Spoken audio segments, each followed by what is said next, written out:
Welcome to Joyful June. Oh, well, at least I hope that this month gives us more joyful moments than the last. In my preparation and as part of the brief for a resilience workshop that I'm hosting this week, I was asked to share a simple model that leaders could use to help themselves and also identify if people around them in their teams were struggling with managing anxiety. And it got me thinking of Martin Seligman's 3 Ps for learned optimism, because it gives us something practical that we can actually put in place to help mitigate and reduce anxiety. So what you might have noticed with yourself when you're stressed, I know that this happens to me, is it starts with me personally.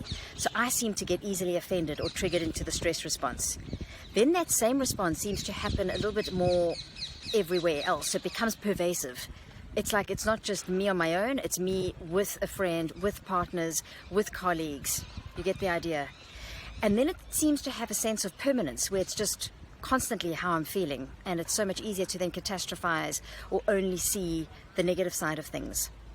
So what can you do? Well, probably the most powerful is to go back to the personal and to realize that every small action that you take towards helping yourself and your well-being does make a difference.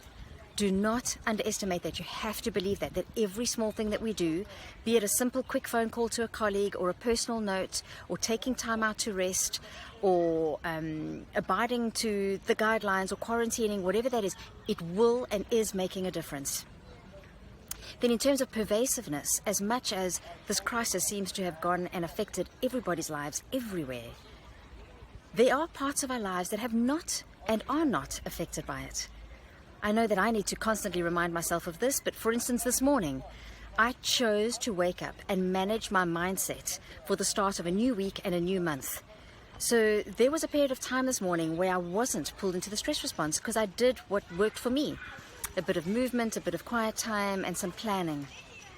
And then in terms of permanence, we know this isn't permanent. The situation will change. It has already changed significantly. So those are just a very quick summary of Martin Seligman's 3 Ps for learned optimism. Not always easy to put into practice, and that's why we've got to start with small things, 1 P at a time, so to speak, and build from there.